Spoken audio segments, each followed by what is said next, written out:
Hello use, welcome to legend online and YouTube classes. మనకి Indian polity సబ్జెక్ట్లో భాగంగా articles discussion చేస్తున్నాం. ఈ ఆర్టికల్లో భాగంగా మనకి ఫస్ట్ భూభాగ పరిధి, భారతదేశ భూభాగ పరిధి అనే ఆర్టికల్ని ఆ టాపిక్ని మనం చూస్తున్నాం. ఒక్కొక్క టాపిక్లో ముఖ్యమైన క్వశ్చన్, అదేవిధంగా ముఖ్యమైన ఆర్టికల్స్ డిస్కషన్ చేస్తున్నాం. కాబట్టి ఫస్ట్ టాపిక్ అంతా కూడా ఒకటవ భాగము అని అనుకున్నాం. ఆ ఫస్ట్ భాగము 1 to 4 ఆర్టికల్స్ ఏవైతే ఉన్నాయో ఈ 1 to 4 ఆర్టికల్స్ అన్నీ కూడా ఫస్ట్ భాగం గురించి తెలియజేసినాయి. ఈ ఫస్ట్ భాగంలో మనం 1, 2, 3 ఆర్టికల్స్ వరకు డిస్కషన్ చేసినాం. ఆ కంటిన్యూషన్ ఆర్టికలే మనకి 4th ఆర్టికల్. ఈ 4th ఆర్టికల్ని మనం ఇప్పుడు డిస్కషన్ చేస్తాం. లెజెండ్ ఆన్లైన్ క్లాసెస్ ద్వారా దీపావళి సందర్భంగా ఇటు ఆంధ్రప్రదేశ్ మరియు తెలంగాణకి సంబంధించిన ఒక 2 అధునాతనమైన ఆఫర్లని మీ ముందు ప్రకటించడం జరుగుతుంది. ఇందులో భాగంగా ఆంధ్రప్రదేశ్ పబ్లిక్ సర్వీస్ కమిషన్కి సంబంధించి గ్రూప్ 1, గ్రూప్ 2కి సంబంధించినటువంటి లైవ్ మారథాన్ సెషన్ అనేది స్టార్ట్ చేశాము. ఆల్రెడీ మీరు చూస్తున్నారు, కొంతమంది ఫాలో అవుతున్నారు. ఈ లైవ్ మారథాన్ సెషన్ అనేది డైలీ మనకి 5 నుండి 9 PM వరకు ఉండడం జరుగుతుంది. డైలీ 4 hours ఉంటుందండి. ఈ లైవ్ మారథాన్ సెషన్ అనేది మనకి 5 సబ్జెక్టుల మీద ఉంటుంది. ఒకటి కరెంట్ అఫైర్స్ అండ్ జీకే, రెండవది ఇండియన్ హిస్టరీ, మూడవది జియోగ్రఫీ, నాలుగవది మెంటల్ ఎబిలిటీ, ఐదవది సొసైటీ. ఇది ప్రిలిమినరీ సెషన్లో భాగంగా లైవ్ మారథాన్ సెషన్లో నిర్వహిస్తాము. దీని యొక్క వ్యాలిడిటీ 2 months వరకు కంటిన్యూగా మనకి లైవ్ సెషన్స్ అనేవి కొనసాగుతాయండి. దీనికి గాను ₹200 ఆఫర్ అనేది ప్రకటించడం జరుగుతుంది. ఈ ₹200 ఆఫర్ అనేది దీపావళి సందర్భంగా మాత్రమే, ఓన్లీ దీపావళి ఆఫర్గా మాత్రమే 12, 13, 14 తేదీలకి మాత్రమే ఈ ఆఫర్ అనేది అవైలబుల్లో ఉంటుంది. మళ్ళీ 14th తర్వాత ఆఫర్ అనేది చేంజ్ అవుతుంది. తప్పకుండా దీన్ని మీరు యూజ్ చేసుకోవాలి. ఇక దీనితో పాటు 5-in-1 కోర్సుగా దీన్ని మనం పేరు పెట్టడం జరిగింది. ఈ 5-in-1 కోర్సుకి కూడా మీకు ఇప్పుడు చాలా తక్కువ కాస్ట్కే దీపావళి సందర్భంగా ఆఫర్ ప్రకటిస్తున్నాము. ఇది కూడా ఓన్లీ ₹200 మాత్రమే. ఇది కూడా మీకు దీపావళి సందర్భంగా ఓన్లీ 12, 13, 14 ఈ 3 రోజుల వరకు మాత్రమే ఈ ఆఫర్ కూడా మీకు అందుబాటులో ఉంటుందండి.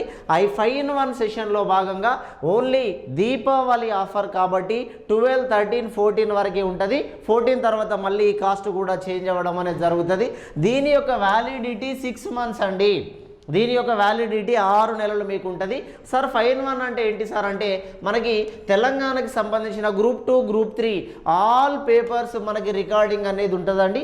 ఆల్ పేపర్స్ తెలంగాణకి సంబంధించినటువంటి గ్రూప్ 2, గ్రూప్ 3కి సంబంధించినటువంటి అన్ని పేపర్లు రికార్డింగ్ ఇందులోనే ఉండడం జరుగుతుంది. 2023 కరెంట్ అఫైర్స్కి సంబంధించి ₹299కే కరెంట్ అఫైర్స్ ఇవ్వడం జరుగుతుంది. ఈ current affair SI, constable, groups, DSC అన్ని ఉద్యోగాలకు సంబంధించి కరెంట్ అఫైర్స్ ఉంటుంది. ఇందులో భాగంగానే గ్రూప్ 2, గ్రూప్ 3కి సంబంధించినటువంటి ఎకానమీ ఉంటుంది. ఈ ఎకానమీకి సంబంధించి మీకు ఎంసీక్యూ వైజ్గా 500 క్వశ్చన్స్ అనేవి ఎంసీక్యూ వైజ్గా ఉండడం జరుగుతుంది. ఇందులో భాగంగానే ర్యాపిడ్ రివిజన్ ఉంటుందండి. ర్యాపిడ్ రివిజన్ గ్రూప్ 2కి సంబంధించి డైలీ టాపిక్ వైజ్గా ఎగ్జామ్స్ కండక్ట్ చేసినటువంటి ఆ సెషన్ ఏదైతే ఉందో అది ఆల్రెడీ మేము చేసిన సెషన్ రికార్డింగ్స్ ఉంటాయి మీకు, మీరు ఎప్పుడైనా వినడానికి ఉంటుంది. తర్వాత ఇండియన్ హిస్టరీకి సంబంధించి ఎంసీక్యూ క్వశ్చన్స్ అండి, 1000 క్వశ్చన్స్ విత్ ఎక్స్ప్లెనేషన్ అనేది ఉండడం జరుగుతుంది. ప్రతి వ్యక్తి దీన్ని యూజ్ చేసుకొని దీని ద్వారా ఖచ్చితంగా మీరు సక్సెస్ అవుతారని మా లెజెండ్ క్లాసెస్ ద్వారా కోరుకుంటున్నాం. ఈ ఆఫర్ కేవలం మీకు దివాళీ సందర్భంగా మాత్రమే ఇస్తున్నాం, 12, 13, 14 వరకు మాత్రమే. Thank you very much. మనకి 4th ఆర్టికల్ ప్రకారం నూతన రాష్ట్రాల ఏర్పాటు విషయంలో మనకి 1st and 4th షెడ్యూల్ని సవరణ చేయాలి అనేది ఇక్కడ కంటెంట్ అండి. నూతన రాష్ట్రాల ఏర్పాటు విషయంలో 1st and 4th షెడ్యూల్ని సవరించాలి. మనకి ఇక్కడ నూతన రాష్ట్రాల ఏర్పాటు అన్నాం. నూతన రాష్ట్రాలను ఏర్పాటు చేసే అధికారము 2 ఆర్టికల్లకు ఉంటుంది అని చెప్పుకున్నాం. 2 ఆర్టికల్లో 2nd ఆర్టికల్ ప్రకారం విదేశీ భూభాగాలను ఆక్రమించి రాష్ట్ర గుర్తింపునివ్వడం, రాష్ట్రానికి సంబంధించిన భూభాగము రాష్ట్రానికి సంబంధించిన లేదా ఉమ్మడి రాష్ట్రము నుండి ఒక నూతన రాష్ట్రం ఏర్పడడం, ఉమ్మడి రాష్ట్రం నుండి నూతన రాష్ట్రం ఏర్పాటు చేసే అధికారం 3 ఆర్టికల్కు ఉంటుంది. విదేశీ భూభాగాలను ఆక్రమించి ఒక కొత్త రాష్ట్రంగా గుర్తించనిచ్చే అధికారం రెండో ఆర్టికల్కి ఉంటుంది. నూతన రాష్ట్రాన్ని ఏర్పాటు చేసే అధికారం ఇక్కడ రెండు ఆర్టికల్లకు ఉందండి. ప్రత్యేక మెజారిటీతో సవరణ చేసేది, స్పెషల్ మెజారిటీతో సవరణ చేసేది సెకండ్ ఆర్టికల్ ప్రకారం, సింపుల్ మెజారిటీతో సవరణ చేసేది, సాధారణ మెజారిటీతో సవరణ చేసేది మూడో ఆర్టికల్ ప్రకారం రాష్ట్రాలు ఏర్పడతాయి. రెండో ఆర్టికల్ అండ్ మూడో ఆర్టికల్ ప్రకారం నూతన రాష్ట్రాలు ఏర్పడతాయి. అయితే ఈ రెండో ఆర్టికల్ ప్రకారం కానీ మూడో ఆర్టికల్ ప్రకారం కానీ నూతన రాష్ట్రాలని ఏర్పాటు చేసే విషయంలో ఫస్ట్ షెడ్యూల్ అండ్ ఫోర్త్ షెడ్యూల్ని సవరణ చేయాలి అని అనుకున్నాం. మరి ఈ రెండు షెడ్యూళ్ళని ఎందుకు సవరణ చేయాలి? మనకి ఇండియన్ కాన్స్టిట్యూషన్లో టోటల్గా మనకి 12 షెడ్యూల్స్ ఉన్నాయండి. 12 షెడ్యూల్ ఉన్నాయి. స్టార్టింగ్లో 8 షెడ్యూల్ ఉన్నాయి. తర్వాత ప్రజెంట్ మనకి 12 షెడ్యూల్ ఉండడం జరిగింది. ఈ 12 షెడ్యూళ్ళలో ఫస్ట్ షెడ్యూల్ ఏదైతే ఉందో ఈ ఫస్ట్ షెడ్యూలే మనకి స్టేట్స్ అండ్ యూనియన్ టెరిటరీస్కి సంబంధించినటువంటి డీటెయిల్స్ అంటే వివరాలని తెలుపుతుంది.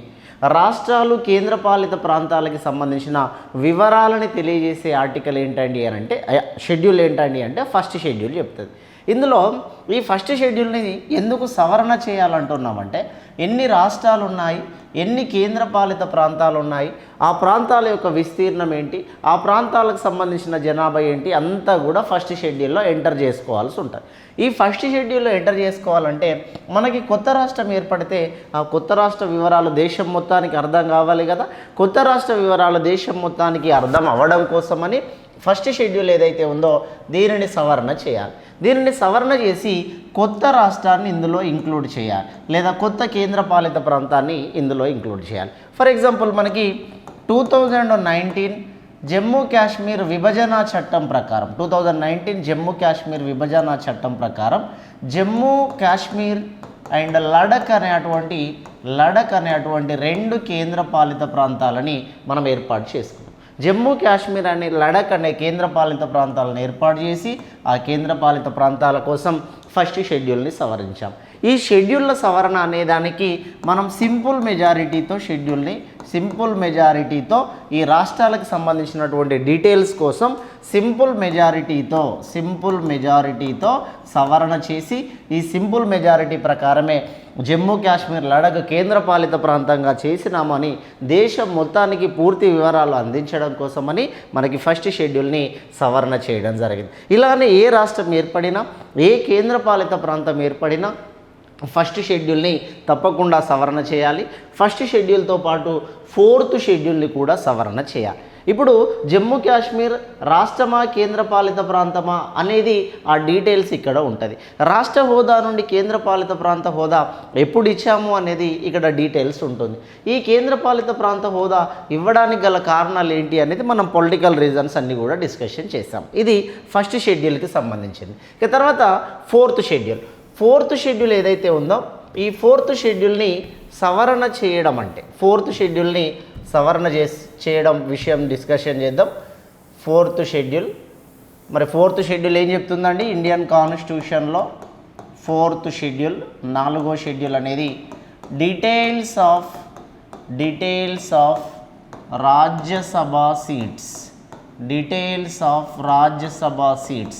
రాజ్యసభ సీట్ల యొక్క వివరాలని తెలుపుతుంది. ఫోర్త్ షెడ్యూల్ అనేది రాజ్యసభ సీట్ల వివరాలు తెలుపుతుంది. మనకి పార్లమెంట్ అంటే 2 సభలు ఉంటాయండి. ఇండియన్ కాన్స్టిట్యూషన్ ప్రకారం ఆర్టికల్ 79 ప్రకారం వాట్ ఈజ్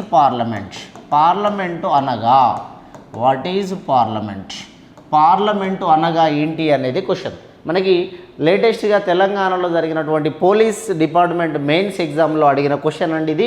పోలీస్కి సంబంధించిన ఎగ్జామ్లో అడిగారు.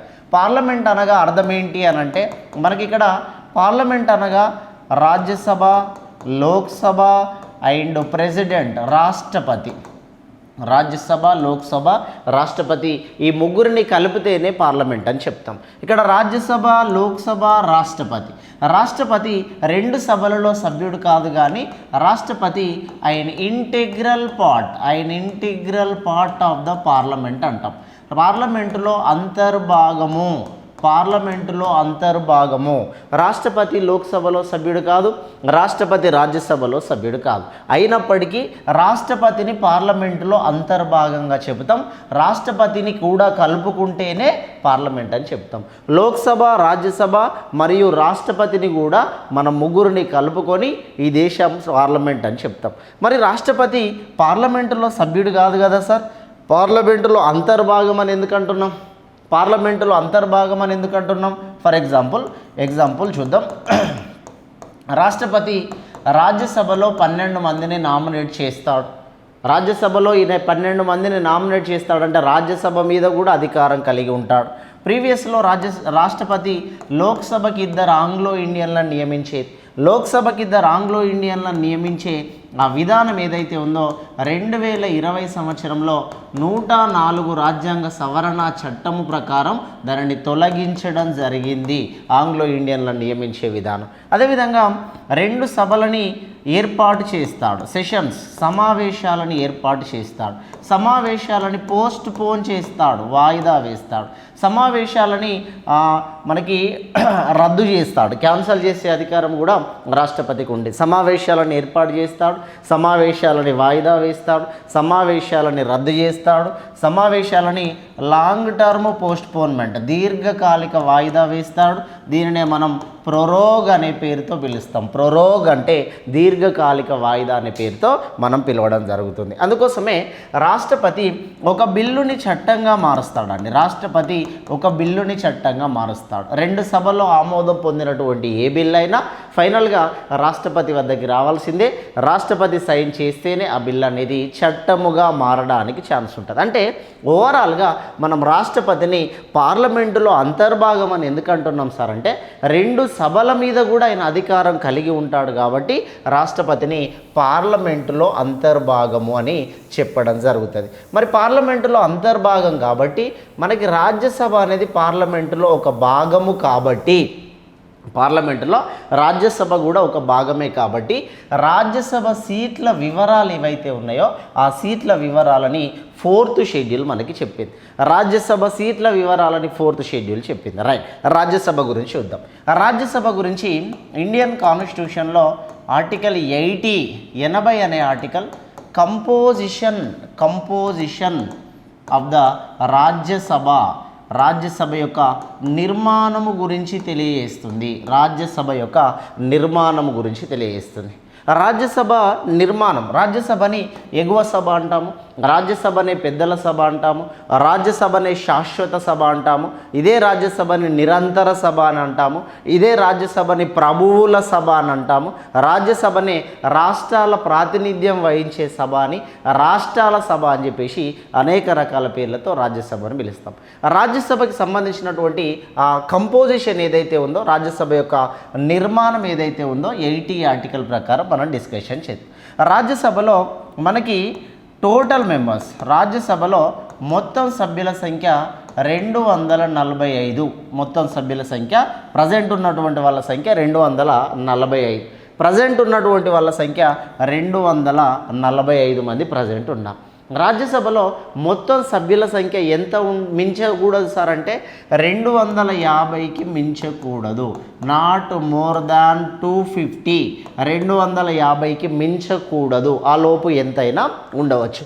రాజ్యసభలో ప్రస్తుతం మనకి 245 మంది రాజ్యసభలో మనకి ఉండడం జరిగింది. ప్రజెంట్ రాజ్యసభలోని సభ్యుల సంఖ్య 245 మంది. ఈ 245 మందిలో details of Rajya Sabha seats in all states అన్ని రాష్ట్రాలలోని రాజ్యసభ సీట్ల వివరాలు అనాలి. మొత్తం 4th షెడ్యూల్ని అన్ని రాష్ట్రాలలోని రాజ్యసభ సీట్ల వివరాల గురించి 4th షెడ్యూల్ మనకి తెలియజేయడం జరుగుతుంది. అందుకోసమే ఇక్కడ 245 మందిని మనం ఇక్కడ ఏ విధంగా డివైడ్ చేస్తున్నాము అనేది చూస్తే ఆల్ స్టేట్స్ అన్ని రాష్ట్రాలకి సంబంధించినటువంటి వాళ్ళు, అదేవిధంగా యూనియన్ టెరిటరీస్ కేంద్రపాలిత ప్రాంతానికి సంబంధించిన వాళ్ళు, అదేవిధంగా రాష్ట్రపతి నామినేట్ చేసేవాళ్ళు, రాష్ట్రపతి ద్వారా నియమించబడే వాళ్ళ సంఖ్యని మనం మొత్తం 3 రకాలుగా దీన్ని డివైడ్ చేయాల్సినటువంటి పరిస్థితి ఉంది. ప్రజెంట్ చూసినట్టయితే 225 మంది రాజ్యసభకి సంబంధించినటువంటి రాష్ట్రాల నుండి ప్రతినిధులుగా ఎంపిక అవుతారు, 245 మంది ఎంపిక అవుతారు. అదేవిధంగా కేంద్రపాలిత ప్రాంతాల నుండి 8 మంది ఎంపిక అవుతారు. రాష్ట్రపతి ద్వారా నామినేట్ చేసే వాళ్ళు 12 మంది అవుతారు. టోటల్గా 245 మంది రాజ్యసభలో మొత్తం సభ్యుల సంఖ్య అని అంటున్నాం. ప్రజెంట్ ఉన్నటువంటి రాజ్యసభలోని సభ్యుల సంఖ్య 245. 225 మంది రాష్ట్రాల నుండి, దేశంలోని అన్ని రాష్ట్రాల నుండి ప్రాతినిధ్యం వహిస్తారు. రాష్ట్రానికి ఎన్ని సీట్లు ఉంటాయి అని అంటే రాష్ట్రం యొక్క జనాభా పైన లేదా ఆ రాష్ట్రానికి సంబంధించినటువంటి బౌండరీస్ సరిహద్దుల పైన ఆధారపడి ఉంటుంది. రాష్ట్రం యొక్క రాజ్యసభ సీట్లను డిసైడ్ చేసేటప్పుడు ఆ రాష్ట్రానికి సంబంధించినటువంటి జనాభాని, ఆ రాష్ట్రానికి సంబంధించినటువంటి బౌండరీస్ సరిహద్దులని కూడా మనం ఆధారంగా తీసుకుంటాం. అందుకోసమే అన్ని రాష్ట్రాల నుండి 225 మంది, కేంద్రపాలిత ప్రాంతాల నుండి 8 మంది ఉన్నారు. కేంద్రపాలిత ప్రాంతాలు మనకి ప్రధానంగా 3 కేంద్రపాలిత ప్రాంతాలను తీసుకుంటే ఢిల్లీ నుండి మనకి 3 రాజ్యసభ సీట్లు ఉంటాయండి, 3 ఉంటాయి. పుదుచ్చేరి నుండి 1 రాజ్యసభ సీటు ఉంటుంది. అదేవిధంగా జమ్మూ కాశ్మీర్ నుండి 4 రాజ్యసభ సీట్లు ఉంటాయి. జమ్మూ కాశ్మీర్ నుండి 4 రాజ్యసభ సీట్లు, పుదుచ్చేరి నుండి 1 రాజ్యసభ సీటు, ఢిల్లీ నుండి మనకి 3 రాజ్యసభ సీట్లు ఉంటాయి. అంటే మరి కేంద్రపాలిత ప్రాంతాలు ప్రస్తుతం భారతదేశంలో 8 కేంద్రపాలిత ప్రాంతాలు ఉన్నప్పటికీ కూడా 3 కేంద్రపాలిత ప్రాంతాల్లోనే ఎందుకు రాజ్యసభ స్థానాలు ఉన్నాయి సార్ అంటే ఈ 3 ప్రాంతాలు ఏవైతే ఉన్నాయో 3 ప్రాంతాలకి మాత్రమే అసెంబ్లీలు ఉన్నాయి. 3 ప్రాంతాలలో మాత్రమే, ఈ 3 కేంద్రపాలిత ప్రాంతాల్లో మాత్రమే ఎమ్మెల్యేలు ఉన్నారు. మరి ఎమ్మెల్యేలు ఉంటే రాజ్యసభ సీట్లకి సంబంధం ఏంటి సార్ అంటే రాజ్యసభ ఎన్నిక అనేది పరోక్ష ఎన్నిక అని చెప్తాం. రాజ్యసభ నాయకుల ఎన్నిక, ప్రజాప్రతినిధుల ఎంపిక అనేది పరోక్ష ఎంపిక. రాజ్యసభ సభ్యులకి ఎవరు ఓటేస్తారు సార్ అంటే ఎమ్మెల్యేలంతా కలిసి రాజ్యసభ సభ్యులకు ఓటేస్తారు. ఓన్లీ ఎమ్మెల్యేలు మాత్రమే రాజ్యసభ వాళ్ళకి ఓటేస్తారు. వేరే ఎవరు వేయడానికి, సాధారణ పౌరులు ఎవరు ఓటు వేయడానికి అవకాశం లేదు. ఓన్లీ ఎమ్మెల్యేలు మాత్రమే రాజ్యసభ సభ్యులను ఎన్నుకుంటారు. కాబట్టి ఏ కేంద్రపాలిత ప్రాంతంలో అయితే ఎమ్మెల్యేలు ఉంటారో ఆ కేంద్రపాలిత ప్రాంతానికి సంబంధించినటువంటి ఆ ప్రాంతాలలో మాత్రమే రాజ్యసభ సీట్లు ఉండడం అనేది జరిగింది. అందుకోసమే ఢిల్లీలో 70 మంది ఎమ్మెల్యేలు ఉంటారు, పుదుచ్చేరిలో 30 మంది ఎమ్మెల్యేలు ఉంటారు, జమ్మూ కాశ్మీర్లో 87 మంది ఎమ్మెల్యేలు ఉంటారు. కాబట్టి ఆ ఎమ్మెల్యేలు మాత్రమే రాజ్యసభ సీట్ల అంటే రాజ్యసభకి సంబంధించినటువంటి ఆ సభ్యులు ఎవరైతే ఉన్నారో వాళ్ళకి ఓటు వేస్తారు.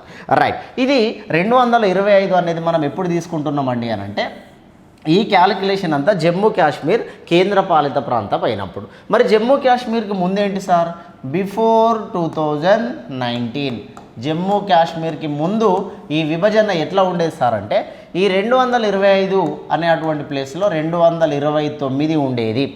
అన్ని రాష్ట్రాల నుండి 229 మంది, కేంద్రపాలిత ప్రాంతాల నుండి ఓన్లీ 4 ఉండేది. రాష్ట్రపతి యాజ్ యూజువల్గా 12 మందిని రాష్ట్రపతి నామినేట్ చేస్తారు. రాష్ట్రపతి నామినేట్ చేసే వాళ్ళ సంఖ్య 12, కేంద్రపాలిత ప్రాంతాల నుంచి 4, రాష్ట్రాల నుండి 229. అది ఏంటి సార్, దానికి దీనికి తేడా ఏంటి? ఇది జమ్మూ కాశ్మీర్ బైఫర్కేషన్ అయిన తర్వాత, అది జమ్మూ కాశ్మీర్ కంటే ముందు. ఎందుకంటే 2019లో జమ్మూ కాశ్మీర్ అనేది ఒక రాష్ట్ర హోదా నుండి కేంద్రపాలిత ప్రాంతానికి మారింది. 2019లో రాష్ట్ర హోదా నుండి కేంద్రపాలిత ప్రాంతానికి మారింది. అంతకుముందు ఎట్లా ఉండేది సార్, రాష్ట్రమే. ఆ రాష్ట్రంగా ఉన్నప్పుడు 225 స్థానాలు ప్లస్ జమ్మూ కాశ్మీర్ 4 ఏదైతే ఉన్నాయో 4 అప్పుడు రాష్ట్ర హోదా కాబట్టి ఆ రాష్ట్ర హోదాకి కలుపుకున్నాం. మరి 8లో 4 ఎందుకు తగ్గినాయి సార్ అంటే అప్పుడు జమ్మూ కాశ్మీర్ అనేది రాష్ట్రం కాబట్టి ఇవి ఓన్లీ కేంద్రపాలిత ప్రాంతాలే కాబట్టి ఆ జమ్మూ కాశ్మీర్ని తీసి మనం రాష్ట్ర హోదాలో వేయడం అనేది జరిగింది. ఈ 12కి 12 అనేది అలానే ఇప్పటికీ ఉంటుంది. రైట్, ఇందులో 2 గుర్తుంచుకోండి. జమ్మూ కాశ్మీర్కి ముందు రాజ్యసభ సీట్ల వివరాలు ఎట్లా ఉన్నాయి, జమ్మూ కాశ్మీర్ విభజన తర్వాత రాజ్యసభ సీట్ల వివరాలు ఏ రకంగా ఉన్నాయి అనేది దీనికి సంబంధించింది. అదేవిధంగా ఇక్కడ మీరు ఇంకో పాయింట్ గుర్తుంచుకుంటే ఇండియన్ కాన్స్టిట్యూషన్లో ఆర్టికల్ 80 క్లాజ్ 3 ఎయిటీ క్లాస్ 3 అనేది రాష్ట్రపతి 12 మందిని నామినేట్ చేస్తాడు అనే విషయాన్ని తెలియజేస్తుంది. ఆర్టికల్ 80 క్లాస్ 3 అనేది రాష్ట్రపతి రాజ్యసభకి 12 మందిని నామినేట్ చేస్తాడు అనేది ప్రధానంగా డిస్కషన్లోకి తీసుకోవాల్సినటువంటి అంశం. రైట్, మరి ఇక్కడ ఏ రాష్ట్రానికి ఎన్ని రాజ్యసభ సీట్లు ఉండాలనేది వీళ్ళు డిసైడ్ చేస్తారు. కాబట్టి మనకి యునైటెడ్ ఏపీలో ఉమ్మడి ఆంధ్రప్రదేశ్లో 18 రాజ్యసభ సీట్లు ఉంటే ఉమ్మడి ఆంధ్రప్రదేశ్ నుండి మనం 2 వేరు రాష్ట్రాలుగా ఏర్పడినాం. కాబట్టి ప్రత్యేక ఆంధ్రప్రదేశ్కి 11 రాజ్యసభ స్థానాలు, ప్రత్యేక తెలంగాణకి 7 రాజ్యసభ స్థానాలు ఇవ్వడం జరిగింది. సార్ మరి 18ని మనం ఇక్కడ 2 భాగాలుగా చేయడానికి గల రీజన్ ఏంటి అంటే ఆంధ్రప్రదేశ్లో జనాభా ఎక్కువ. నేను అందుకే ఇంతకుముందు చెప్పాను, సీట్ల సంఖ్య ఎట్లా డిసైడ్ చేస్తారు సార్ అంటే అది జనాభాని బట్టి, దాని యొక్క వైశాల్యాన్ని బట్టి డిసైడ్ చేయడం జరుగుతుంది, ఆ విస్తీర్ణాన్ని బట్టి. 11 సీట్లు అంటే తెలంగాణతో పోలిక చేసినప్పుడు ఆంధ్రప్రదేశ్లో జనాభా కొంత ఎక్కువ, తెలంగాణకి 7 సీట్లు ఇవ్వడం జరిగింది. ఉత్తరప్రదేశ్లో 31 సీట్లు ఉత్తరప్రదేశ్లో ఉంటాయి. ఉత్తరప్రదేశ్లో రాజ్యసభ సీట్లు ఎక్కువగా ఉండడం జరిగింది. రాజ్యసభ సీట్లు ఎక్కువ కలిగినటువంటి రాష్ట్రం ఉత్తరప్రదేశ్. రైట్, ఈ ఆర్టికల్ వచ్చినప్పుడు మళ్ళీ దీని గురించి క్లియర్గా చెప్తాను. కాబట్టి ఇక్కడ మనకి details of Rajya Sabha seats in all states, అన్ని రాష్ట్రాలలోని రాజ్యసభ సీట్ల గురించి తెలియజేస్తారు. కాబట్టి ఈ కొత్త రాష్ట్రం ఏదైతే ఏర్పడిందో లేదా కొత్త కేంద్రపాలిత ప్రాంతం ఏదైతే ఏర్పడిందో మాకు కొన్ని రాజ్యసభ సీట్లు కావాలి అనే విషయం మీద దీనిని సవరణ చేయడం జరుగుతుంది. షెడ్యూల్ని ఇక్కడ నూతన రాష్ట్రం కోసం షెడ్యూళ్ల సవరణ అంతా సింపుల్ మెజారిటీతో చేయాల్సిన అవసరం ఉంటుంది. ఇప్పుడు తెలంగాణకి 7 రాజ్యసభ సీట్లు ఏ షెడ్యూల్ ప్రకారం ఇచ్చినారు అంటే 4వ షెడ్యూల్ ప్రకారం ఇచ్చినారు. 4వ షెడ్యూల్ అనేది లేకపోతే వేరే ఏ రాష్ట్రానికి కూడా, ఓన్లీ తెలంగాణే కాదండి, ఏ రాష్ట్రానికైనా కూడా సీట్లు ఇవ్వడానికి అవకాశం లేకుండా ఈ ఆర్టికల్ అనేది నిర్ణయాలు తీసుకుంటుంది. అంటే మనకి నూతన రాష్ట్రాల ఏర్పాటు విషయంలో మనం 2 షెడ్యూళ్ళని ప్రధానంగా సవరిస్తున్నాం. 1వ షెడ్యూల్ మరియు 4వ షెడ్యూల్ ఏదైతే ఉందో ఈ 2 షెడ్యూళ్ళ సవరణ అనేది నూతన రాష్ట్రాల ఏర్పాటు విషయంలో 2 షెడ్యూళ్ళని సవరణ చేస్తున్నాం. ఇలా సవరణ చేస్తున్నాం కాబట్టి భారతదేశంలో ప్రస్తుతం ఇన్ని రాష్ట్రాలు, ఇన్ని కేంద్రపాలిత ప్రాంతాలు ఉండడం అనేది జరిగింది. మరి భారతదేశంలో ఈ రాష్ట్రాలు ఏ విధంగా ఏ రాష్ట్రం నుండి ఏ రాష్ట్రం విడిపోయింది ఇప్పుడు అనుకున్నాం కదా, మనం రాష్ట్రాల పునర్వ్యవస్థీకరణ అనుకున్నాం కదా. మరి ఇది ఏ రకంగా జరిగింది, ఈ దేశంలో జరిగినటువంటి విభజనలు ఏ రకంగా జరిగినాయి, మరి మనకి భారతదేశానికి స్వతంత్రం వచ్చిన తర్వాత లేదా స్వతంత్రం వచ్చే నాటికి ఎన్ని రాష్ట్రాలు ఉన్నాయి, లేదా భారత రాజ్యాంగం అమల్లోకి వచ్చే నాటికి ఎన్ని రాష్ట్రాలు ఉన్నాయి, రాష్ట్రాల యొక్క ఆ చరిత్రను కూడా ఒకసారి మనం పరిశీలించాల్సి వస్తుంది. ఎందుకంటే నూతన రాష్ట్రాల ఏర్పాటు అనే విషయంలో మనకి భారతదేశంలో ఏర్పడిన ఇప్పటి వరకు ఉన్నటువంటి ప్రతి రాష్ట్రం గురించిన వివరాన్ని మనం ఒకసారి ఇక్కడ డీటెయిల్గా అబ్జర్వ్ చేయాల్సిన అవసరం ఉంటుంది. రైట్, మనకి స్వతంత్రం వచ్చే సమయంలో 1947 నాటికి 47 ఆగస్టు 15 నాటికి భారతదేశంలో 11 రాష్ట్రాలు, 11 స్టేట్స్ అండి, 11 రాష్ట్రాలు, అప్పుడున్నటువంటి 11 రాష్ట్రాలు, 4 చీఫ్ కమిషనరేట్ అనేది 4 చీఫ్ కమిషనరేట్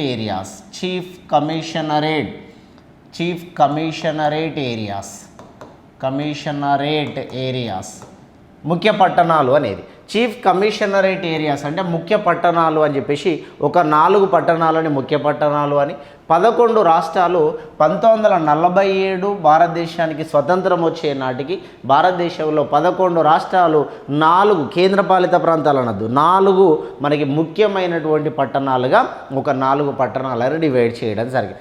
దీని తర్వాత మనకి 1948 సంవత్సరంలో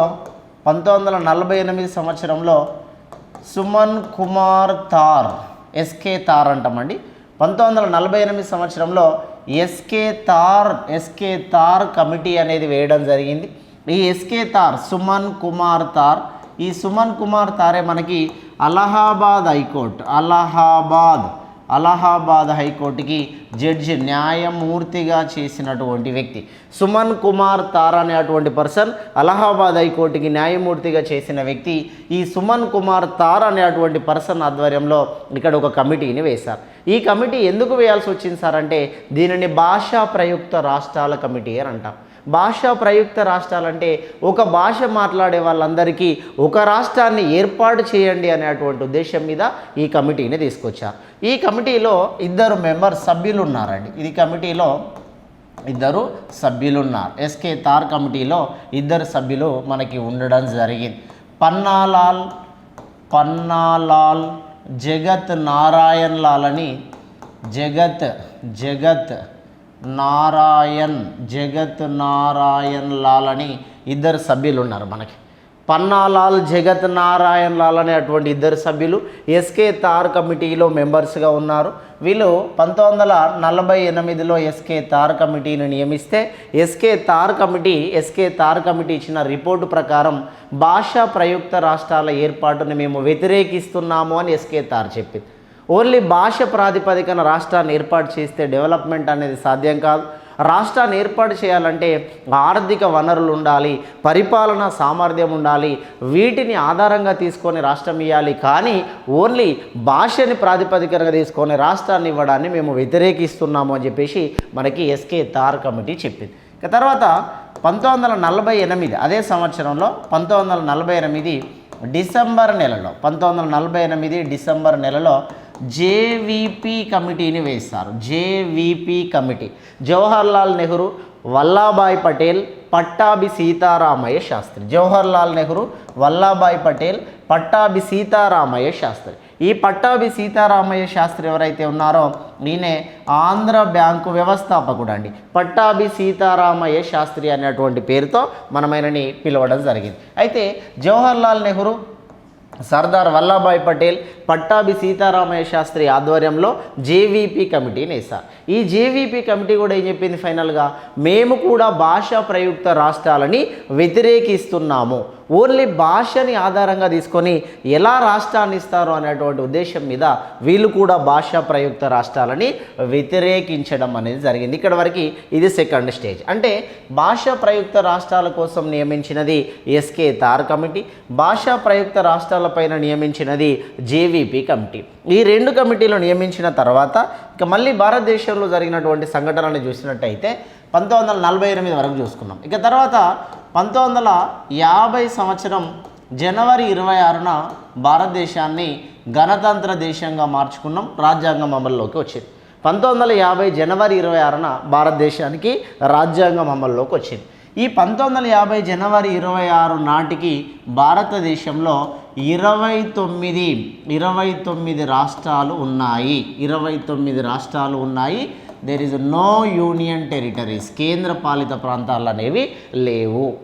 భారతదేశానికి రాజ్యాంగం అమల్లోకి వచ్చేనాటి స్వతంత్రం సమయంలో 11 రాష్ట్రాలు, 4 చీఫ్ కమిషనరేట్. 3 సంవత్సరాల టైం వరకు చూసినట్టయితే భారతదేశంలో 1950 జనవరి 26 నాటికి 29 రాష్ట్రాలు మనకి కేంద్రపాలిత ప్రాంతాలు లేవు అనే విషయాన్ని ఇక్కడ డిస్కషన్ చేస్తాం. మరి ఇందులో భాగంగా ఈ 29 రాష్ట్రాలు ఏవైతే ఉన్నాయో వీటిని 4 భాగాలుగా డివైడ్ చేసినాం. ఒకటి పార్ట్ ఏ రాష్ట్రాలు, పార్ట్ ఏ స్టేట్స్ అంటాం. అదేవిధంగా part B states, part B రాష్ట్రాలు, అదేవిధంగా పార్ట్ సి రాష్ట్రాలు, పార్ట్ సి స్టేట్స్, అలానే part D states. Part D state ఒకటి మాత్రమే ఉంటుంది ఇలా.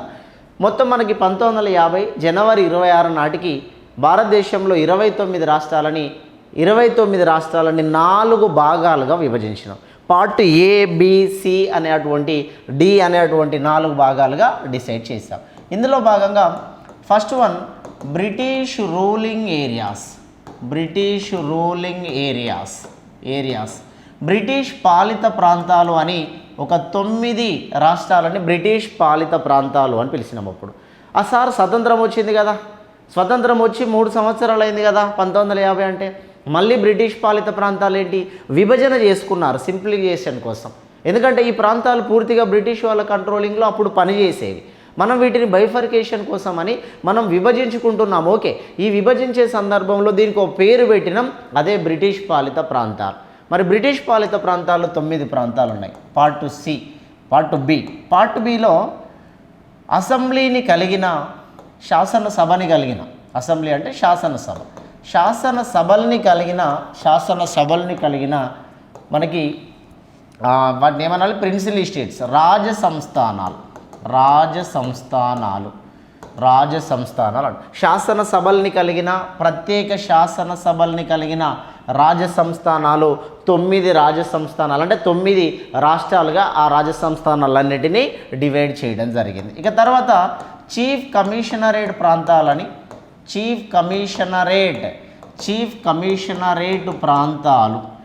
కమిషనరేట్ ప్రాంతాలని ఒక 10 ప్రాంతాలని చీఫ్ కమిషనరేట్ ప్రాంతాలు అన్నాము.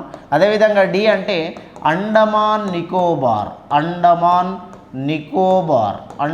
నికోబార్కి సంబంధించినటువంటి ఆ ప్రాంతాన్ని ఒక రాష్ట్రంగా దాన్ని డివైడ్ చేయడం జరిగింది. ఇట్లా మనకి మొత్తం 9 18 28 తర్వాత 29 స్టేట్స్, మొత్తం 29 రాష్ట్రాలుగా విభజన చేశారు.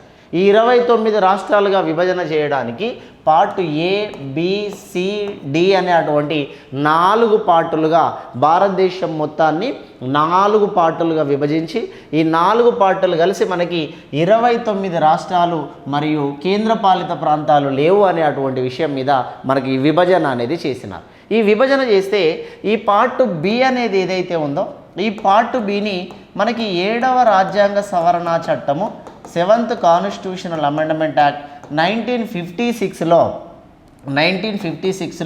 దీన్ని తొలగించారు. వెరీ ఇంపార్టెంట్ అండి.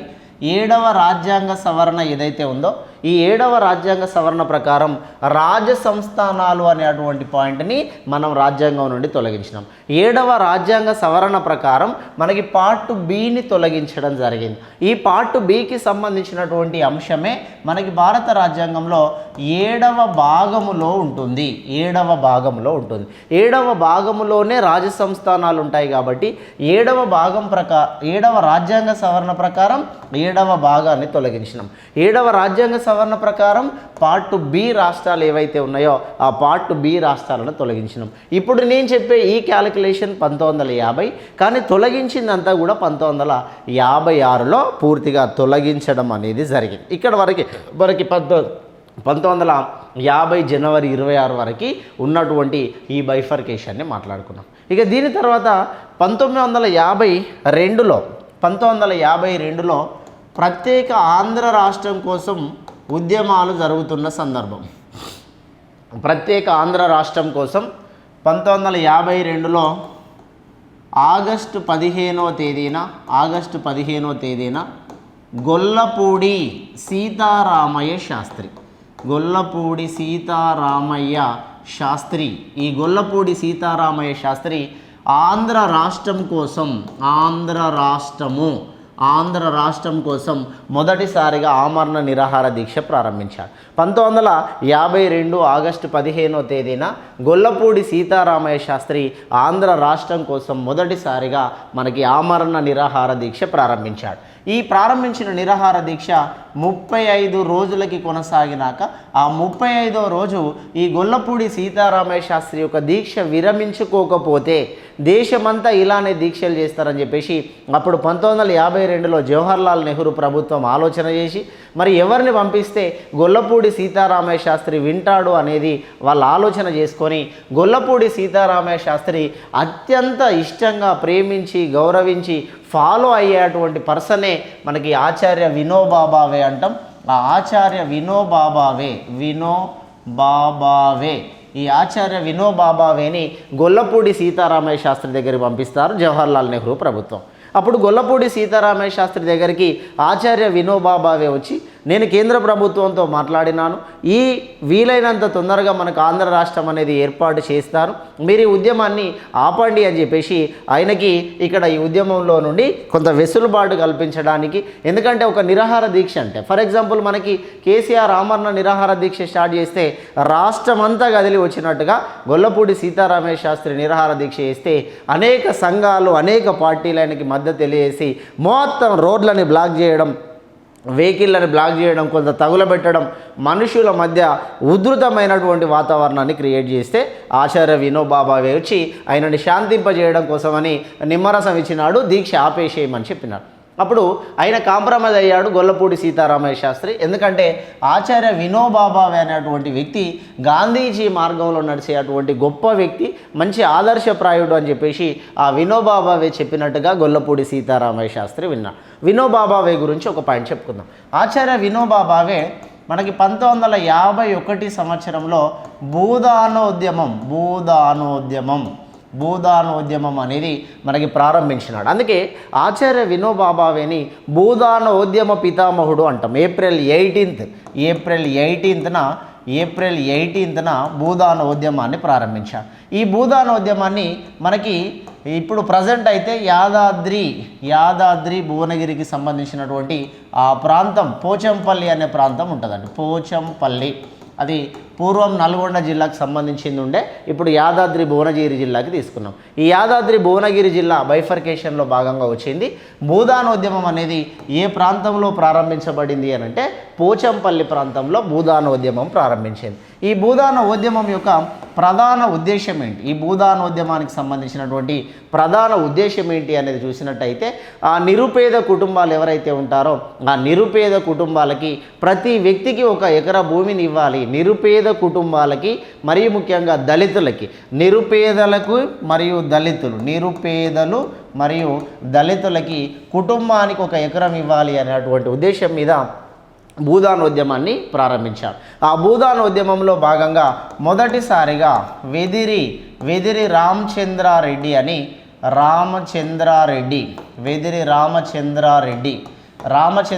మొదటిసారిగా ఆయనకు సంబంధించి 100 ఎకరాల భూమిని భూదానోద్యమానికి దానంగా ఇచ్చినాడు. వెదిరి రామచంద్రారెడ్డి 1951 కాలంలో ప్రారంభించిన భూదాన ఉద్యమానికి ఆయన గిఫ్ట్గా ఆయనకు సంబంధించిన వెదిరి రామచంద్రారెడ్డికి సంబంధించిన 100 ఎకరాల భూమిని ఆచార్య వినోబా భావే ఆదర్శంగా తీసుకొని పేదలకి పంచండి నా 100 ఎకరాల భూమి అని ఇవ్వడం జరిగింది. అందుకే ఆచార్య వినోబా భావేని మనం భూదానోద్యమ పితామహుడు, గాంధీజీ మార్గంలో నడిచినటువంటి ఒక ప్రధానమైనటువంటి వ్యక్తిగా ఆచార్య వినోబా భావే గారిని మనం చెప్పడం జరుగుతుంది. ఇట్లా కాంప్రమైజ్ అయ్యాడు. అది ఏదంటే పెద్దవాడు వచ్చినాడు కాబట్టి కాంప్రమైజ్ అయ్యి ఆ గొల్లపూడి సీతారామయ్య శాస్త్రి ఆమరణ నిరాహార దీక్ష విరమింపజేసుకున్నాడు. రైట్. ఇక ఈ నిరాహార దీక్ష విరమింపజేసుకొని కొన్ని రోజులు వెయిట్ చేశారు, అయినా ఎలాంటి ప్రకటన లేదు. ఈ కొన్ని రోజులు వెయిట్ చేసినా ఎలాంటి ప్రకటన లేకపోవడం వల్ల ఇదే ఉద్యమాన్ని మళ్ళీ కొనసాగించాలి అనేటువంటి ఉద్దేశం మీద ఏదైతే మనకి గొల్లపూడి సీతారామయ్య శాస్త్రి ప్రారంభించినటువంటి ఉద్యమాన్ని మళ్ళీ కొనసాగింపుగా కొన్ని రోజులు వెయిట్ చేసినా ఎలాంటి రెస్పాన్స్ రాకపోవడం వల్ల 1952 అక్టోబర్ 19వ తేదీన పొట్టి శ్రీరాములు గారు మళ్ళీ ఆమరణ నిరాహార దీక్ష ప్రారంభిస్తారు. పొట్టి శ్రీరాములు గారు మద్రాసులోని బులుసు సాంబమూర్తి ఇంట్లో, వెరీ ఇంపార్టెంట్ పాయింట్స్ అండి ఇవి, మద్రాసులోని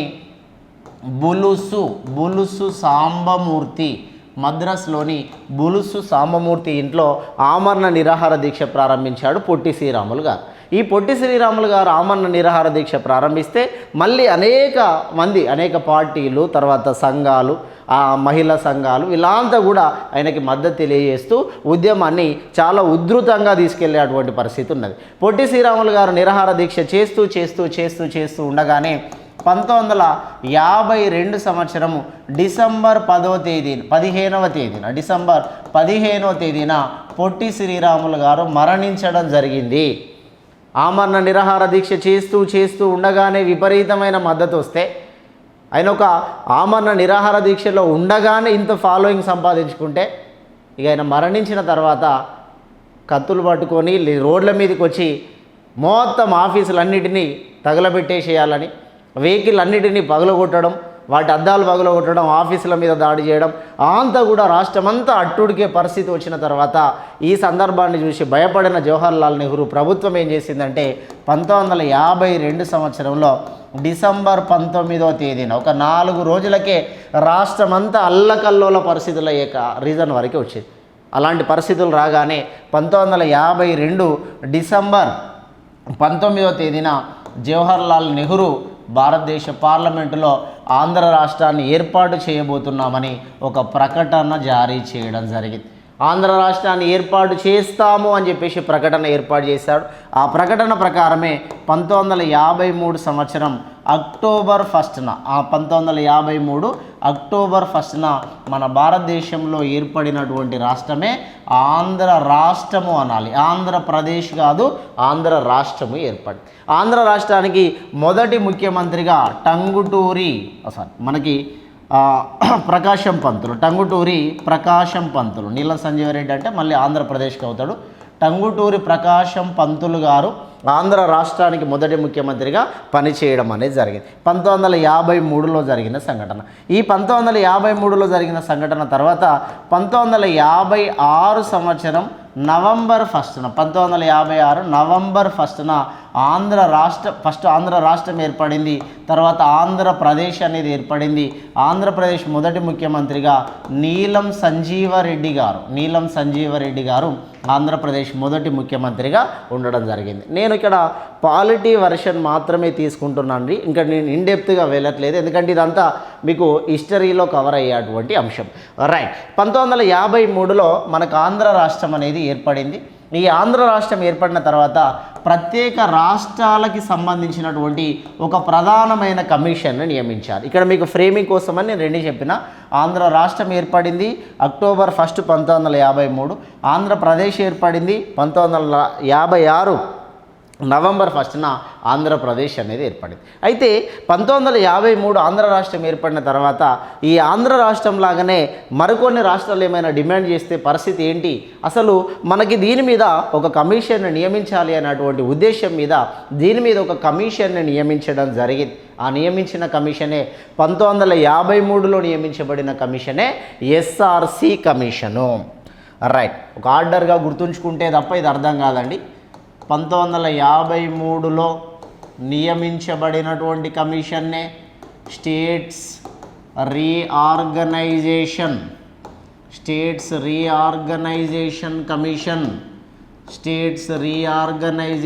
కమిషన్. దీనినే రాష్ట్రాల పునర్వ్యవస్థీకరణ కమిషన్ అంటాం. ఈ రాష్ట్రాల పునర్వ్యవస్థీకరణ కమిషన్ అనేది 1953 సంవత్సరంలో ఏర్పడింది. దీని పేరునే ఫజల్ అలీ కమిషన్ అని కూడా పిలవవచ్చు. ఫజల్ అలీ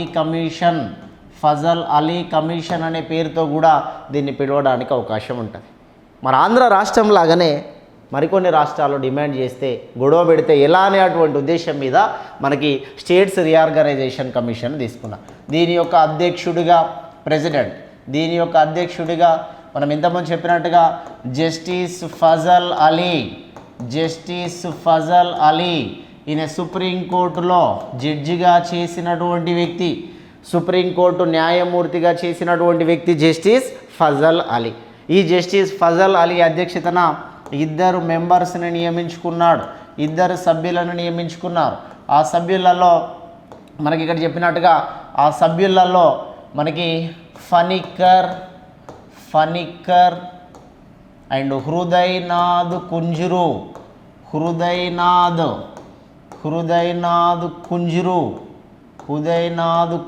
అనేటువంటి వ్యక్తులని 2 మనకి రాష్ట్రాల పునర్వ్యవస్థీకరణలో మనకి సభ్యులుగా నియమించారు.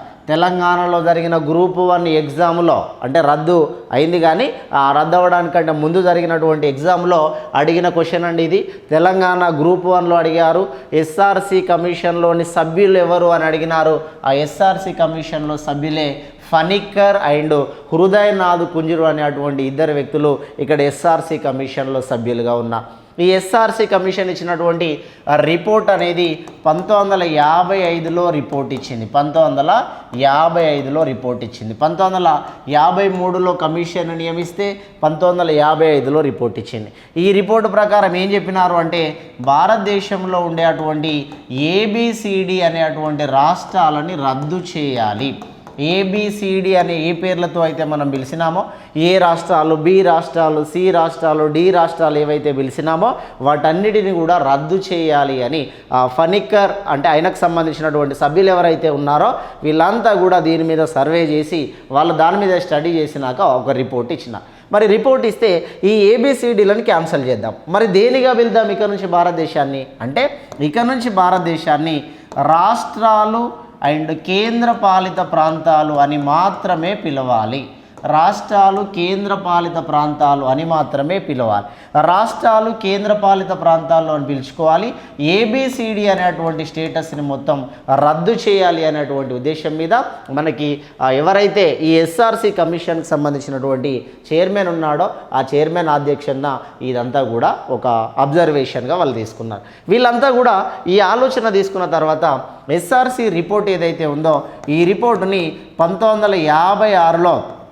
1956లో ఎస్ఆర్సి రిపోర్ట్ ఏదైతే ఉందో 1956లో అమలులోకి వచ్చినట్టుగా మనం ఎస్ఆర్సి రిపోర్టుని చెప్పడం జరుగుతుంది. 1956లో ఎస్ఆర్సి రిపోర్ట్ చెప్పినటువంటి దాని ప్రకారం 14 రాష్ట్రాలు 6 కేంద్రపాలిత ప్రాంతాలుగా డివైడ్ చేశారు. 14 స్టేట్స్, 14 రాష్ట్రాలు అండ్ 6 యూనియన్ టెరిటరీస్ కేంద్రపాలిత ప్రాంతాలుగా, 14 స్టేట్స్ అండ్ 6 కేంద్రపాలిత ప్రాంతాలుగా యూనియన్ టెరిటరీస్గా మనకి విభజించడం జరిగింది. 1956లో ఎస్ఆర్సి రిపోర్టు సూచన ప్రకారం భారతదేశం మొత్తాన్ని 14 స్టేట్స్గా మరియు 6 కేంద్రపాలిత ప్రాంతాలుగా దీన్ని డివైడ్ చేయడం అనేది జరిగింది. మరి ఆధార్ కేంద్రపాలిత ప్రాంతాలు స్టార్టింగ్లో 1956లో 6 కేంద్రపాలిత ప్రాంతాలుగా డివైడ్ చేసినటువంటి అంశాన్ని ఒకసారి మనం ఇక్కడ డిస్కషన్ చేద్దాం. 6 కేంద్రపాలిత ప్రాంతాలుగా డివైడ్ చేస్తే ఒకటి ఢిల్లీ అనుకున్నామండి, ఢిల్లీ. అదేవిధంగా అండమాన్ నికోబార్ దీవులు, అదేవిధంగా లక్షద్వీప్,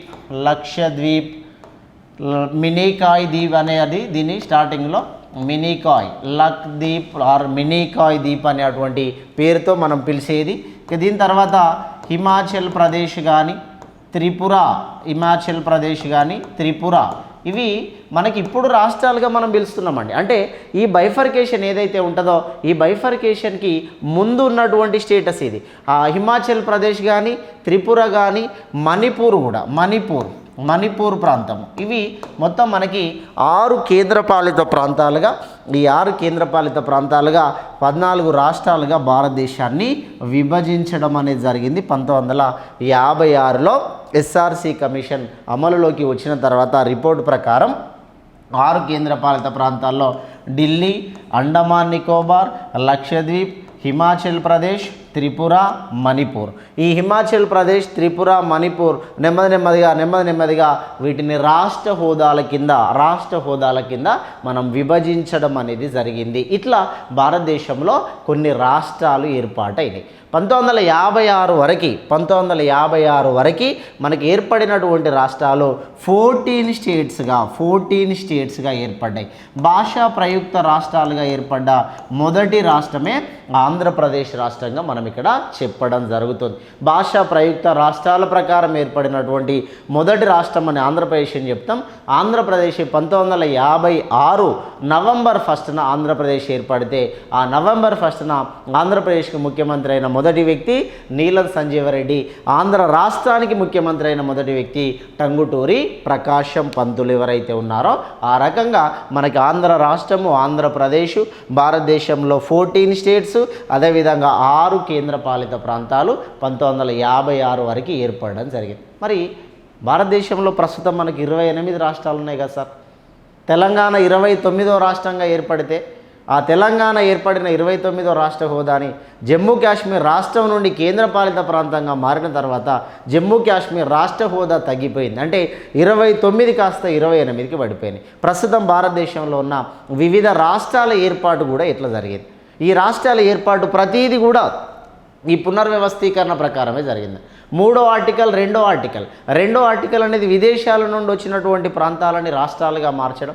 3వ ఆర్టికల్ అనేది మన దేశంలో ఒక ఉమ్మడి రాష్ట్రం నుండి మరొక కొత్త రాష్ట్రం ఏర్పడడం. ఉమ్మడి రాష్ట్రం నుండి కొత్త రాష్ట్రం ఏర్పడే ప్రాసెస్ అంతా కూడా ఆ నూతన పునర్వ్యవస్థీకరణ ఏదైతే ఉంటుందో ఆ నూతన రాష్ట్రాల ఏర్పాటుకి సంబంధించిన విషయంలో భాగంగా తీసుకున్నాం. ఇక్కడ వరకు 14 స్టేట్స్ ఏర్పడ్డాయి. 14 తర్వాత ఏర్పడిన ఒక్కొక్క రాష్ట్రం గురించి డిస్కషన్ చేద్దాం. ఇక్కడ ఏర్పడినటువంటి రాష్ట్రాలని మనం ఆర్డర్గా వీటిని గుర్తుంచుకుంటే 15th స్టేట్ 15వ రాష్ట్రంగా 15వ రాష్ట్రం 15th స్టేట్గా మనకి గుజరాత్ అనేది ఏర్పడిందండి. 15th స్టేట్గా గుజరాత్ అనేది ఏర్పడింది. 1960 సంవత్సరంలో గుజరాత్ ఏర్పడింది. 1960 సంవత్సరంలో గుజరాత్ అనేది ఏర్పడింది. ఈ ఏర్పడినటువంటి గుజరాత్ బొంబాయి రాష్ట్రాన్ని బైఫర్కేషన్ చేస్తే గుజరాత్ రాష్ట్రం ఏర్పడింది. బొంబాయి రాష్ట్రము నుండి బొంబాయి ప్రావిన్స్ అనేది, ప్రావిన్స్ అంటే రాష్ట్రమే, బొంబాయి నుండి గుజరాత్ ఏర్పడింది 1960లో. అప్పుడు ఏర్పడినటువంటి రాష్ట్రం యొక్క నంబర్ ఎంత సార్ అంటే ఈ రాష్ట్రం యొక్క నెంబరే 15th నెంబర్గా మనం చెప్పడం జరుగుతుంది. ఇక తర్వాత 16th స్టేట్గా 16వ రాష్ట్రంగా భారతదేశంలో నాగాలాండ్ ఏర్పడింది. 16వ రాష్ట్రంగా నాగాలాండ్ ఏర్పడింది. 1962లో నాగాలాండ్ ఏర్పడింది. ఈ నాగాలాండ్ ఏర్పడడాన్ని అస్సాం రాష్ట్రం నుండి నాగాలాండ్ అనేది ఏర్పడింది. 1962లో అస్సాం రాష్ట్రం నుండి నాగాలాండ్ ఏర్పడింది. తర్వాత హర్యానా రాష్ట్రము 17వ రాష్ట్రంగా హర్యానా రాష్ట్రం ఏర్పడింది. 1966లో హర్యానా రాష్ట్రం అనేది ఏర్పడడం జరిగింది. ఈ హర్యానా రాష్ట్రము ఏ రాష్ట్రం నుండి బైఫర్కేషన్లో ఏర్పడింది సార్ అంటే పంజాబ్ రాష్ట్రం నుండి. ఆ పంజాబ్ విభజన చట్టం ప్రకారం మనకి హర్యానా అనే అటువంటి ప్రాంతము ఏర్పాటు కావడం జరిగింది. తర్వాత 18వ స్టేట్గా భారతదేశంలో మనకి హిమాచల్ ప్రదేశ్ అనేది 1971 సందర్భంలో ఏర్పడింది. ఈ 1971 హిమాచల్ ప్రదేశ్ ప్రారంభంలో కేంద్రపాలిత ప్రాంతం. ప్రారంభంలో ఇంతకుముందు మనం చెప్పినట్టుగా 1956లో మనకి కేంద్రపాలిత ప్రాంతంగా హిమాచల్ ప్రదేశ్ ఉండడం అనేది జరిగింది. రైట్. ఇక తర్వాత మణిపూర్ 19లో అదేవిధంగా త్రిపుర 21లో మేఘాలయ అనేటువంటి ఈ రాష్ట్రాలు ఒకే సంవత్సరంలో ఏర్పడ్డాయండి. ఇందిరాగాంధీ కాలంలో ఒకే సంవత్సరంలో ఇందిరాగాంధీ వీటిని ఏర్పాటు చేసింది. మణిపూర్, త్రిపుర, మేఘాలయ అనేటువంటి రాష్ట్రాలని ఏర్పాటు చేయడం జరిగింది. మనం ఇంతకుముందు ఇక్కడ డిస్కషన్ చేసినట్టుగా మణిపూర్ అనేది కూడా యూనియన్ టెరిటరీ, కేంద్రపాలిత ప్రాంతంగా ఉన్నది. త్రిపుర అనేది కూడా కేంద్రపాలిత ప్రాంతంగా ఉన్నది. మేఘాలయ అనే అటువంటి ప్రాంతం ఏదైతే ఉందో ఈ మేఘాలయ అస్సాం రాష్ట్రం బైఫర్కేషన్ ప్రకారం మేఘాలయ అనే దాన్ని మనం ఏర్పాటు చేయిస్తాం. త్రిపుర కానీ మణిపూర్ కానీ కేంద్రపాలిత ప్రాంతాలుగా ఉండేవి. ఆ కేంద్రపాలిత ప్రాంతాలుగా ఉండే అటువంటి వాటిని రాష్ట్రాలుగా మార్చాం. ఇవి మూడు కూడా 1972లో ఇవి మూడు కూడా ఒకే సంవత్సరంలో ఏర్పాటు చేశారు. ఈ మూడు రాష్ట్రాలని ఒకే సంవత్సరంలో ఏర్పాటు చేసినప్పుడు ప్రధానమంత్రి ఎవరు సార్ అంటే ఇందిరాగాంధీ అప్పుడు ప్రధానమంత్రిగా ఉన్నారు. 3 రాష్ట్రాలని ఏర్పాటు చేయడం జరిగింది. అదేవిధంగా మనకి 22వ రాష్ట్రంగా సిక్కిం రాష్ట్రం ఏర్పడ్డది. 22గా సిక్కిం ఏర్పడ్డది. సిక్కిం అనేది చోగ్యాల్ అనే రాజవంశస్థుల చేతిలో ఉండేది. చోగ్యాల్ అనే అటువంటి రాజవంశస్థుల చేతిలో సిక్కిం ఉండేది. ఈ సిక్కిం మనకి భారతదేశంలో 1975లో 36వ రాజ్యాంగ సవరణ చట్టము ద్వారా 36వ రాజ్యాంగ సవరణ చట్టము 1975లో సిక్కిం అనేది భారతదేశంలో విలీనం చేసుకోవడం జరిగింది. ఈ సిక్కిం కోసం మళ్ళీ దానికి సంబంధించినటువంటి ప్రీవియస్లో నేను చాలా విషయాలు చెప్పాను. ఆ చోగ్యాల్ అనేటువంటి రాజు పాక్షిక స్వాతంత్రానికి సంబంధించినటువంటి ఒక అంశము. తర్వాత రెండోది దానిలో నుండే పూర్తి స్వాతంత్రాన్ని ఇవ్వడం అనేది జరిగింది. తర్వాత మిజోరాం, అరుణాచల్ ప్రదేశ్, గోవా అని మళ్ళీ 3 రాష్ట్రాలు ఒకేసారి ఏర్పడతాయండి. 23rd, 24th, 25th 3 రాష్ట్రాలు ఒకేసారి ఏర్పడతాయి. మిజోరాం, అరుణాచల్ ప్రదేశ్, గోవా ఈ 3 రాష్ట్రాలు ఒకేసారి ఏర్పడడం అనేది జరుగుతుంది. ఈ 3 రాష్ట్రాలు ఒకేసారి ఏర్పాటు చేసినప్పుడు మళ్ళీ రాజీవ్ గాంధీ ప్రధానమంత్రిగా ఉంటాడు. మిజోరాం, ఆ తర్వాత అరుణాచల్ ప్రదేశ్, గోవా అనే అటువంటి ఈ 3 రాష్ట్రాలను కూడా మనం ఇక్కడ ఇందులో భాగంగా చెప్పినాం. ఇందులో మిజోరాం ఏదైతే ఉందో అస్సాం ప్రాంతం నుండి తీసుకోవడం జరిగింది. తర్వాత అరుణాచల్ ప్రదేశ్ కొంతకాలం తర్వాత యూనియన్ టెరిటరీ, అది కేంద్రపాలిత ప్రాంతంగా మారింది. ఆ కేంద్రపాలిత ప్రాంతం నుండి మళ్ళీ దీనిని రాష్ట్ర హోదాగా మార్చినాం. గోవా అనేది మనం పోర్చుగీస్ వాళ్ళ నుండి ఆక్రమించినప్పటికీ ఈ గోవాని పోర్చుగీస్ వాళ్ళ నుండి ఆక్రమిస్తే గోవా అనేది 12వ రాజ్యాంగ సవరణ 1961లో ప్రారంభంలో కేంద్రపాలిత ప్రాంతం. ఈ గోవా కేంద్రపాలిత ప్రాంతం నుండి ఈ గోవా కోసమే 1987 సంవత్సరంలో 56 అనేటువంటి రాజ్యాంగ సవరణ చట్టం చేసి గోవాని 25వ రాష్ట్రంగా భారతదేశంలో గుర్తించాం. గోవా భారతదేశంలో ఎన్నవ రాష్ట్రం సార్ అంటే 25వ రాష్ట్రం. గోవా ప్రారంభంలో కేంద్రపాలిత ప్రాంతం, అదే గోవా ప్రస్తుతం రాష్ట్రంగా మారింది. 1987 సంవత్సరంలో గోవా అనేది రాష్ట్రంగా మారడం జరిగింది. అందుకోసమే ఈ 3 రాష్ట్రాలు కూడా 1987లోనే ఏర్పడ్డాయి. ఈ 3 రాష్ట్రాలను ఏర్పాటు చేసినప్పుడు గౌరవ రాజీవ్ గాంధీ గారు భారతదేశానికి ప్రధానమంత్రిగా ఉన్నారు. రాజీవ్ గాంధీ గారు ప్రధానమంత్రిగా ఉన్నప్పుడు 3 రాష్ట్రాలు, ఇందిరాగాంధీ ప్రధానమంత్రిగా ఉన్నప్పుడు 3 రాష్ట్రాలు ఏర్పాటు చేయించడం జరిగింది. 25వ రాష్ట్రంగా గోవా అనేది ఏర్పడింది. ఈ 25 రాష్ట్రాల తర్వాత రైట్ మళ్ళీ చూద్దాం. 26, 27, 28 మళ్ళీ 3 రాష్ట్రాలు ఒకేసారి ఏర్పడ్డాయండి. 26, 27, 28 26, 27, 28 3 రాష్ట్రాలు మళ్ళీ ఒకే సంవత్సరంలో 2000 సంవత్సరంలో వాజ్పేయి గారి కాలంలో ఏర్పాటు చేయించారు. అదే ఛత్తీస్గఢ్ ఈ ఛత్తీస్గఢ్ అనేది మధ్యప్రదేశ్ నుండి ఏర్పడిందండి. ఛత్తీస్గఢ్ అనేది మధ్యప్రదేశ్ నుండి ఏర్పడింది. తర్వాత ఛత్తీస్గఢ్ మధ్యప్రదేశ్ నుండి ఏర్పాటు చేయించినటువంటి ప్రాంతం భారతదేశంలో 26వ రాష్ట్రంగా ఛత్తీస్గఢ్ వచ్చింది. తర్వాత ఉత్తరాఖండ్, జార్ఖండ్. ఉత్తరాఖండ్ ఇది ఉత్తరప్రదేశ్ నుండి ఏర్పడిందండి. అదేవిధంగా జార్ఖండ్ ఇది బీహార్ రాష్ట్రం నుండి జార్ఖండ్ అనేది ఏర్పడింది. ఈ 3 రాష్ట్రాలని 2000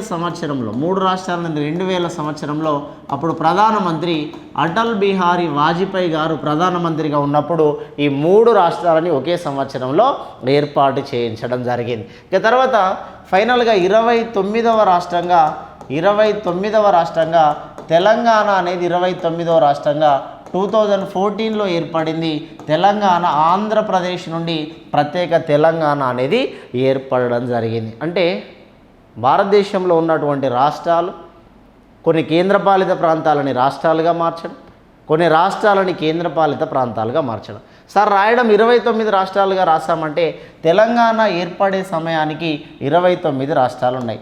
2019 బైఫర్కేషన్ ప్రకారం 2019 విభజన ప్రకారం 29 రాష్ట్రాలు 7 కేంద్రపాలిత ప్రాంతాలు ఉండేది. అప్పుడు ఈ 29 రాష్ట్రాలు 7 కేంద్రపాలిత ప్రాంతాలు తెలంగాణ ఏర్పడే సమయంలో అంటే 2014లో 29 రాష్ట్రాలు 7 కేంద్రపాలిత ప్రాంతం.